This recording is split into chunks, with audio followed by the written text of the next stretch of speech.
നമസ്കാരം. നരേന്ദ്രമോദിയുടെ കാലിൽ വീണ ഡൊണാൾഡ് ട്രംപ്. ഇന്ത്യ വേണം എല്ലാവർക്കും ഒരുപോലെ. പലസ്തീൻ ആണെങ്കിലും ഇസ്രയേൽ ആണെങ്കിലും ആർക്കാണെങ്കിലും പലസ്തീനും ഇസ്രയേലിനും ഒക്കെ ഒരുപോലെ സ്വീകാര്യമായിട്ടുള്ള ഒരു രാജ്യമാണ് ഇന്ത്യ എന്ന് പറയുന്നത്. ഗാസയുടെ പുനർനിർമ്മാണവുമായിട്ട് ബന്ധപ്പെട്ട് വരുന്ന വിഷയങ്ങളിലൊക്കെ അതിന്റെ ഫണ്ട് സമാഹരിക്കുന്ന ഒരു സമിതി രൂപീകരിക്കുമ്പോൾ ഗാസ സമാധാന സമിതിയിൽ നരേന്ദ്രമോദിയും ഇന്ത്യയും ഒക്കെ ഉൾപ്പെടുന്ന ഒരു സാഹചര്യം ഉണ്ടാക്കിയെടുക്കുന്നു ഡൊണാൾഡ് ട്രംപ്. സമാധാന ബോർഡിൽ ചേരാൻ ഇന്ത്യക്ക് ക്ഷണം ലഭിച്ചതിന് പിന്നിൽ ട്രംപിന്റെ അതിക്രൂരമായ ബുദ്ധിയാണ് എന്ന് ഓർമ്മിക്കുക. മോദിയുടെ കാലുപിടിച്ചായാലും ഇന്ത്യയുമായുള്ള തർക്കം അവസാനിപ്പിച്ച് വ്യാപാര മേഖലയെ ഒന്നുകൂടി ശക്തിപ്പെടുത്തുവാനുള്ള തന്ത്രമാണ് അല്ലെങ്കിൽ കുതന്ത്രമാണ് ഇത് എന്ന് പറഞ്ഞാലും അതിനകത്ത് അതിശയോക്തിയില്ല. ഗാസയുടെ പുനർനിർമ്മാണത്തിനും ഭരണത്തിനും മേൽനോട്ടം വഹിക്കാനായിട്ട് US പ്രസിഡന്റ് ഡൊണാൾഡ് ട്രംപ് രൂപീകരിക്കുവാൻ ഉദ്ദേശിക്കുന്ന സമാധാന സമിതിയിലേക്കാണ് ഇന്ത്യക്ക് ക്ഷണം ലഭിച്ചിരിക്കുന്നത്. ഒപ്പം നരേന്ദ്രമോദിക്ക് 60ഓളം രാജ്യങ്ങൾക്കാണ് സമാധാന സമിതിയിലേക്ക് ഇപ്പോൾ ക്ഷണം ലഭിച്ചത്. ട്രംപ് അധ്യക്ഷനാവുന്ന സമിതിയിൽ നേരത്തെ പാകിസ്ഥാനും ഇതേപോലെ ക്ഷണം ലഭിച്ചിരുന്നു. ഇതിന് പിന്നാലെയാണ് ഇന്ത്യക്കും ക്ഷണമെന്ന വാർത്തകളൊക്കെ എത്തിയത്. പലസ്തീനും ഇസ്രായേലും സ്വീകാര്യമായിട്ടുള്ള രാജ്യം എന്ന നിലയ്ക്കാണ് ഇന്ത്യയെ അമേരിക്ക കാണുന്നത്. ഇസ്രായേലുമായിട്ട് തന്ത്രപരമായിട്ടുള്ള പങ്കാളിത്തം പിന്തുടരുന്ന ഇന്ത്യ പാലസ്തീന് മാനുഷികമായിട്ടുള്ള പിന്തുണയും സഹായവും നൽകുകയും ചെയ്യുന്നു എന്നുള്ളതാണ്. ഒപ്പം തന്നെ ഈജിപ്റ്റ് വഴി ഗാസയിലേക്ക് സഹായം അയച്ച രാജ്യങ്ങൾ ഇന്ത്യയും ഉൾപ്പെട്ടിരുന്നു. വെടിനിർത്തലിന് ശേഷം ട്രംപിന്റെ 20 സമാധാന പദ്ധതിയുടെ ഭാഗമായിട്ട് ജനുവരി 15 ഈ സമാധാന സമിതി രൂപീകരിച്ചത്. ഭാവിയിൽ രാജ്യാന്തര സംഘർഷങ്ങൾ പരിഹരിക്കുവാനുള്ള സംവിധാനമായിട്ടും ഈ സമാധാന സേനയെ മാറ്റാനുള്ള ഉദ്ദേശവും അതിനകത്തുണ്ട്. ഇസ്രായേൽ ഹമാസ് യുദ്ധം അവസാനിപ്പിക്കുവാനായിട്ട് അമേരിക്കൻ പിന്തുണയോടെ നടപ്പാക്കുന്ന പദ്ധതിയുടെ 2ാം ഘട്ടത്തിലെ നിർണായകമായിട്ടുള്ള ഘട്ടമെന്ന് വ്യക്തമാക്കിയാണ് ഡൊണാൾഡ് ട്രംപ് നേരത്തെ സമാധാന ബോർഡ് രൂപീകരിക്കുമെന്ന് ഒരു പ്രഖ്യാപനം തന്നെ നടത്തിയത്. നേരത്തെ കാനഡ, തുർക്കി, ഈജിപ്റ്റ്, പരാഗ്വേ, അർജന്റീന, അൽബേനിയ തുടങ്ങിയ രാജ്യങ്ങളെ ക്ഷണിച്ചതായിട്ടും റിപ്പോർട്ടുകൾ ഉണ്ടായിരുന്നു.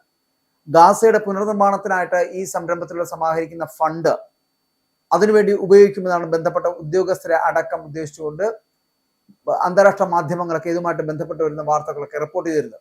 ഇന്ത്യ അടക്കം ക്ഷണിച്ചതിലൂടെ ട്രംപ് ലക്ഷ്യം വെക്കുന്നത് ഗാസ പുനർനിർമ്മാണ ഫണ്ടാണ് എന്നുള്ള കാര്യം വ്യക്തവുമാണ്. ഗാസയിലെ സമാധാന ബോർഡിൽ അംഗമാകാൻ എത്ര രാജ്യങ്ങളെയാണ് ക്ഷണിച്ചിരിക്കുന്നത് എന്നതിൽ ഒരു വ്യക്തതയില്ല. എങ്കിലും സ്വിറ്റ്സർലൻഡിന്റെ ദാവോസിൽ നടക്കുന്ന ലോക സാമ്പത്തിക ഫോറം യോഗത്തിൽ ഗാസ സമാധാന ബോർഡിൽ ഉൾപ്പെടുന്ന അംഗങ്ങളുടെ അന്തിമ പട്ടിക അമേരിക്ക ഉടൻ തന്നെ പ്രഖ്യാപിക്കുകയും ചെയ്യും. 2024 ഒക്ടോബർ മാസം 10 പ്രാബല്യത്തിൽ വന്ന വെടിനിർത്തൽ കരാർ അതിന്റെ 2ാം ഘട്ടത്തിലേക്ക് കടക്കുമ്പോൾ ഗാസയിലെ സംഭവവികാസങ്ങൾ നിരീക്ഷിക്കുന്നതിനാണ് നിർദ്ദിഷ്ട സമാധാന ബോർഡ് അമേരിക്ക രൂപകൽപ്പന ചെയ്തിരിക്കുന്നത്. അപ്പോൾ ഗാസയിൽ ഒരു പുതിയ പാലസ്തീൻ കമ്മിറ്റി സ്ഥാപിക്കൽ, ഒപ്പം തന്നെ ഒരു അന്താരാഷ്ട്ര സുരക്ഷാ സേനയെ വിന്യസിക്കൽ, ഹമാസിന്റെ നിരായുധീകരണം, മറ്റൊന്ന് യുദ്ധത്തിൽ തകർന്ന പ്രദേശങ്ങളുടെ പുനർനിർമ്മാണം എന്നിവയുടെയൊക്കെ മേൽനോട്ടം വഹിക്കുക എന്നതാണ് ഈ സമാധാന ബോർഡിന്റെ ചുമതലകൾ എന്ന് പറയപ്പെടുന്നത്. അപ്പോൾ ബോർഡിന്റെ കാഴ്ചപ്പാട്, അതിനെ നടപ്പിലാക്കൽ ചുമതലപ്പെടുത്തിയ ഒരു എക്സിക്യൂട്ടീവ് കമ്മിറ്റി അടക്കം വൈറ്റ് ഹൗസ് പ്രഖ്യാപിക്കുകയുണ്ടായി കഴിഞ്ഞ ആഴ്ച. US state secretary Marco Rubio, ട്രംപിന്റെ മിഡിൽ ഈസ്റ്റ് പ്രതിനിധിയായിട്ടുള്ള സ്റ്റീവ് വിറ്റ്കോഫ്, ജാരഡ് കുഷ്ണർ, അതുപോലെ തന്നെ മുൻ ബ്രിട്ടീഷ് പ്രധാനമന്ത്രി ടോണി ബ്ലെയർ, ലോകബാങ്ക് പ്രസിഡന്റ് അജയ് ബംഗ, ഡെപ്യൂട്ടി ദേശീയ സുരക്ഷാ ഉപദേഷ്ടാവുള്ള റോബർട്ട് ഗബ്രിയൽ, ഇസ്രയേലി കോടീശ്വരനായിട്ടുള്ള യാഗിർ ഗാവെ, മാത്രമല്ല വെടിനിർത്തൽ നിരീക്ഷിക്കുന്ന ഖത്തർ, ഈജിപ്റ്റ്, തുർക്കി ഇവിടങ്ങളിൽ നിന്നുള്ള പ്രതിനിധികളടക്കം ഈ എക്സിക്യൂട്ടീവ് കമ്മിറ്റിക്ക് ഉൾപ്പെട്ടിട്ടുണ്ട്. അതേസമയം ഗാസ സമാധാന ബോർഡ് രൂപീകരിക്കുവാനുള്ള നീക്കത്തിനെതിരെ ഇസ്രായേൽ രംഗത്തും ഗാസയിലെ സമാധാന സമിതി അംഗങ്ങളെ തിരഞ്ഞെടുത്ത US പ്രസിഡന്റ് ഡൊണാൾഡ് ട്രംപിന്റെ തീരുമാനത്തെ ഇസ്രായേൽ പ്രധാനമന്ത്രി ബെഞ്ചമിൻ നെതന്യാഹു എതിർത്തു. നിയമനങ്ങൾ ഇസ്രായേലുമായിട്ട് ആലോചിച്ചല്ല നടത്തിയത് എന്നും രാജ്യത്തിന്റെ നയങ്ങൾക്ക് വിരുദ്ധമാണ് എന്നുമാണ് ആരോപണം. അപ്പോൾ ഇക്കാര്യത്തിലുള്ള ആശങ്ക അവർ അമേരിക്ക സ്റ്റേറ്റ് സെക്രട്ടറി മാർക്കോ റൂബിയെ അറിയിക്കുകയും ചെയ്തിട്ടുണ്ട്. അതിനിടെ ബോർഡ് ഓഫ് പീസ് എന്ന നിലയിലുള്ള സമിതി, ഈ സമിതിയിലെ സ്ഥിരാംഗത്തിന് ഏകദേശം ഒരു 8300 കോടി രൂപ, നമ്മുടെ ഇന്ത്യൻ റുപ്പി, പക്ഷേ $100 കോടി നൽകണമെന്നാണ് പുറത്തു വരുന്ന വാർത്തകൾ എന്ന് പറയുന്നത്. ഈ നിരക്ക് നിശ്ചയിക്കുന്നതിൽ തനിക്ക് യാതൊരു പങ്കുമില്ല എന്ന് മുൻപെട്ട ബ്രിട്ടീഷ് പ്രധാനമന്ത്രി ടോണി ബ്ലെയർ വ്യക്തമാക്കുന്ന സാഹചര്യത്തിൽ US പ്രസിഡന്റ് പുതിയ സംരംഭത്തിന്റെ സ്ഥാപക എക്സിക്യൂട്ടീവ് ബോർഡിലേക്ക് ബ്ലെയറെ നിയമിതനാകുന്ന ഒരു സാഹചര്യം ഉണ്ടാക്കിയിട്ടുണ്ട്. മാത്രമല്ല ഗാസ സംഘർഷം അവസാനിപ്പിക്കുവാനുള്ള തന്റെ 20 സമഗ്ര പദ്ധതി എന്ന് പറയപ്പെടുന്നത് അത് നടപ്പാക്കുന്നതിനുള്ള ഒരു പ്രധാന ചുവടുവെപ്പാണ് ഈ സമിതിയുടെ രൂപീകരണം എന്നൊക്കെ ട്രംപ് വല്ലാതെ പറയുമ്പോഴും അതിനകത്ത് എത്രത്തോളം ശരിയുണ്ടാകും എന്നുള്ള കാര്യത്തെക്കുറിച്ച് വ്യക്തതയില്ല. അതേസമയം ഈ ബോർഡ് ഓഫ് പീസ് ഐക്യരാഷ്ട്രസഭയ്ക്ക് പകരമായിട്ട് വരുമോ എന്ന തരത്തിലുള്ള ഊഹാപോഹങ്ങളും വിമർശകർക്കിടയിൽ നിന്ന് ഉയരുന്നുണ്ട്. പക്ഷേ അതൊന്നും സംഭവിക്കാൻ പോകുന്നില്ല. കാരണം ഇതിന്റെ ചുക്കാൻ പിടിക്കുന്നത് ട്രംപ് ആയതുകൊണ്ട്. ബ്ലൂംബെർഗ് ആദ്യം റിപ്പോർട്ട് ചെയ്ത ബോർഡ് ഓഫ് പീസിന്റെ കരട് ചാർട്ട്, ആ ചാർട്ട് അനുസരിച്ച് ഓരോ അംഗരാജ്യത്തിനും പരമാവധി 3 വർഷത്തേക്കാണ് കാലാവധിയായി ലഭിക്കുക. എന്നാൽ ആദ്യ വർഷത്തിനുള്ളിൽ $100 കോടി സംഭാവന ചെയ്യുന്ന രാജ്യങ്ങൾക്ക് മാത്രമായിരിക്കും അതിനകത്തൊരു സ്ഥിരാംഗത്വം ലഭിക്കാൻ പോകുന്നത്. ഈ ഫണ്ട് സംഭാവന ചെയ്യേണ്ടത് നിർബന്ധമില്ലെന്ന് ഒരു US ഉദ്യോഗസ്ഥൻ തന്നെ ഇതുമായിട്ട് ബന്ധപ്പെട്ട കാര്യങ്ങളിൽ പറയുന്നുമുണ്ട്. പക്ഷേ ഇത് ചെയ്യുന്നവർക്ക് 3 വർഷത്തെ കാലാവധിക്ക് പകരം സ്ഥിരം അംഗത്വം ലഭിക്കുമെന്നാണ് അവരുടെ അവകാശവാദം. അപ്പൊ ഈ ഫണ്ട് ഗാസയുടെ പുനർനിർമ്മാണത്തിനായുള്ള ഭരണകൂടത്തിന്റെ ശ്രമങ്ങൾക്ക് വിനിയോഗിക്കുമെന്നാണ് അവർ പറയുന്നത്. സ്ഥിരാംഗത്തിനുള്ള ഈ ഫീസ് ബ്ലെയർക്ക്, അതായത് ടോണി ബ്ലെയറിന് അറിയാമായിരുന്നോ എന്നതടക്കമുള്ള കാര്യത്തിൽ വ്യക്തതയില്ല. അദ്ദേഹം പ്രതികരിച്ചത് അദ്ദേഹം ബോർഡ് ഓഫ് പീസിലെ അംഗത്വം നിർണ്ണയിക്കുന്നതിൽ ഉൾപ്പെട്ടിട്ടില്ല. പക്ഷേ UN അംഗീകരിച്ച ഗാസ സമാധാന പദ്ധതി നടപ്പാക്കുന്നതിനായിട്ട് ശമ്പളമില്ലാത്ത റോളിൽ പ്രവർത്തിക്കാൻ തയ്യാറാണ് എന്നുള്ള ഉറപ്പ് ടോണി ബ്ലെയർ നൽകിയിട്ടുണ്ട് എന്നാണ് പറയപ്പെടുന്നത്. അപ്പോൾ സംഘർഷബാധിത പ്രദേശങ്ങളിൽ സ്ഥിരത പ്രോത്സാഹിപ്പിക്കുവാനും ഒപ്പം തന്നെ വിശ്വസനീയവും നിയമപരവുമായിട്ടുള്ള ഭരണം അത് സ്ഥാപിക്കുവാനും വേണ്ടി അല്ലെങ്കിൽ പുനഃസ്ഥാപിക്കാനും വേണ്ടിയിട്ടുള്ള ഒരു ശ്രമം നടത്തുക, ശാശ്വതമായിട്ടുള്ള സമാധാനം ഉറപ്പാക്കുക ഒക്കെയാണ് ഒരു അന്താരാഷ്ട്ര സംഘടനയായിട്ട് രൂപീകരിക്കപ്പെട്ട ഈ സംഘടന അല്ലെങ്കിൽ ബോർഡ് ഓഫ് പീസിൽ നിന്ന് അവർ അർത്ഥമാക്കുന്നത്. പക്ഷെ ട്രംപ് ഈ ബോർഡിന്റെ ചെയർമാനായി പ്രവർത്തിക്കുകയും ഫണ്ടുകൾ നിയന്ത്രിക്കുകയും ചെയ്യുന്ന ഒരു സാഹചര്യം ഉണ്ടാകുമ്പോൾ അതിനകത്ത് അവ്യക്തത തുടരും എന്നുള്ള കാര്യത്തിൽ സംശയമില്ല. അപ്പോൾ ഈ കരട് ചാർട്ടറിനെ പല രാജ്യങ്ങളും ശക്തമായിട്ട് എതിർക്കുകയാണ് ചെയ്യപ്പെടുന്നത്. ഞാൻ ആദ്യം സൂചിപ്പിച്ച പോലെ ഈ ചാർട്ടറുമായിട്ട് ബന്ധപ്പെട്ട് വരുന്ന വിഷയങ്ങളിൽ ഈ ബോർഡിന്റെ ചെയർമാനായിട്ട് പ്രവർത്തിക്കുന്നത് ഈ പറഞ്ഞ പോലെ ഡൊണാൾഡ് ട്രംപാണ്. അതുപോലെ തന്നെ ട്രംപ് തന്നെയാണ് ഇതിന്റെ ഫണ്ടുകളൊക്കെ നിയന്ത്രിക്കുകയും ചെയ്യുന്നത്.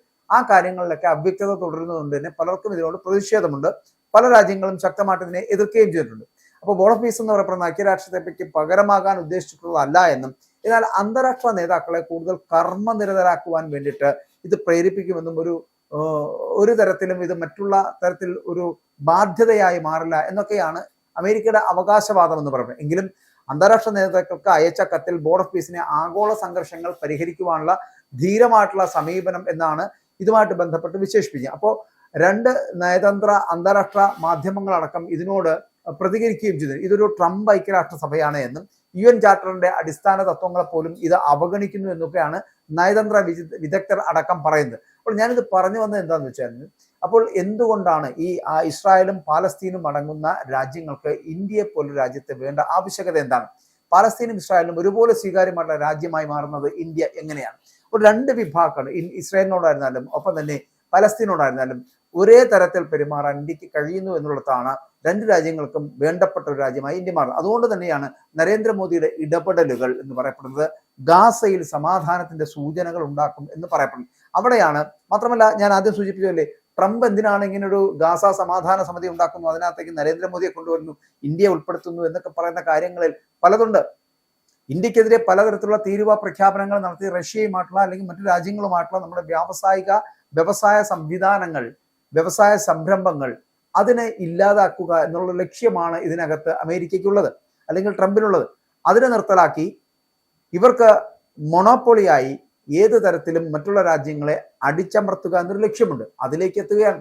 പക്ഷെ ഇന്ത്യ പഴയ ഇന്ത്യ അല്ലാന്നും ഇന്ത്യക്ക് ഈ രാജ്യങ്ങളിലെല്ലാം മറ്റുള്ള എല്ലാ രാജ്യങ്ങളുമായിട്ടുള്ള നല്ല നയതന്ത്ര ബന്ധമുണ്ട് എന്നും അതുകൊണ്ട് തന്നെ അമേരിക്കയെ പോലൊരാളെ സ്വാധീനിച്ച് അവരുടെ കൈകാലുകൾ പിടിച്ച് മുന്നോട്ട് പോകേണ്ട ആവശ്യകത ഇല്ല എന്ന് പലവട്ടം നരേന്ദ്രമോദിയും ഇന്ത്യയും ഇപ്പോൾ തന്നെ തെളിയിച്ചു കഴിഞ്ഞു. അപ്പോൾ അതിന്റെ ഉദാഹരണമായിട്ട് തന്നെയാണ് റഷ്യയുമായിട്ടുള്ള എണ്ണ കരാറുകൾ, ബാക്കിയുള്ള ഫിൻലാൻഡുമായിട്ടും ഒപ്പം തന്നെ ഫ്രാൻസുമായിട്ടുള്ള ആയുധ കരാറുകൾ അടക്കം ഉണ്ടാകുന്നത് അതിനുശേഷമാണ്. അതുകൊണ്ട് തന്നെ അമേരിക്കയെ നമുക്ക് മൈൻഡ് ചെയ്യേണ്ട ആവശ്യമില്ല, അല്ലെങ്കിൽ അവരെ നമുക്ക് മുഖവിലക്കെടുക്കേണ്ട ആവശ്യമില്ല എന്നുള്ളൊരു തീരുമാനത്തിലേക്ക് ഇന്ത്യയും നരേന്ദ്രമോദിയൊക്കെ എത്തുമ്പോൾ സ്വാഭാവികമായിട്ടും വീഴ്ചകൾ സംഭവിക്കുന്നത് ട്രംപിനും അമേരിക്കയ്ക്കുമാണ്. അമേരിക്കയുടെ ഇത്തരത്തിലുള്ള മണ്ടൻ തീരുമാനങ്ങൾ കാരണം അവരുടെ വ്യവസായ ശൃംഖല തകർന്നു പോവുകയാണ്. ആ വ്യവസായ ശൃംഖല ഒന്നുകൂടി ഒരുമിപ്പിക്കുന്നതിന് വേണ്ടിയിട്ടും വ്യവസായം ഒന്നുകൂടി പുഷ്ടിപ്പെടുത്തുന്നതിന് വേണ്ടിയിട്ടുള്ള ശ്രമത്തിന്റെ ഭാഗമായിട്ടാണ് ഇന്ത്യയെ സോപ്പിടുക അല്ലെങ്കിൽ ഇന്ത്യയോടൊപ്പം ചേർന്ന് നിൽക്കുക. അതുകൊണ്ട് നരേന്ദ്രമോദിയുടെ കാലിൽ വീണ് മാപ്പ് പറഞ്ഞ് ട്രംപ് പുതിയൊരു തീരുമാനത്തിലേക്ക് എത്തപ്പെടുകയാണ് ചെയ്യപ്പെടുന്നത്. അതുകൊണ്ട് തന്നെ ഏത് വിധേനയും ഇന്ത്യയെ തിരിച്ച് വ്യവസായ മേഖലയിലേക്ക് കൊണ്ടുവരിക എന്നുള്ള ലക്ഷ്യത്തിന്റെ ഭാഗമായിട്ടാണ് ഇത്തരത്തിലുള്ള ഒരു നീക്കം എന്നുള്ള കാര്യത്തിൽ തർക്കമില്ല.